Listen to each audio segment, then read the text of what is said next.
qimmatli nimagadir erishish uchun biror narsadan voz kechishing zarur.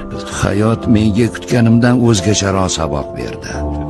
Baxtli xotima faqat kinolarda bo'lar ekan.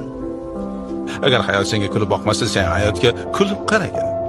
Bu hayotda ba'zi narsalardan voz kechish kerak. Voz kechishimiz shart. Ilgari biz osmonga qarab, yulduzlar orasidan o'z o'rnimizni izlardik. Endi esa tuproqlarga o'ralashib, bir amallab omon qolish uchun kurashyapmiz. Boshimizga qiyinchilik tushganida odatiy kunlarimizni qadriga yetamiz. Yaxshi odam bo'lish bu ham zaiflik. Nimanidir to'g'rilashni istasang, ulg'ayishing lozim. Inson o'z yaqinlarini doim yaxshi ko'radi. Ba'zida buni unutib qo'yadi. Bir dunyo xotiralar. Tashakkur.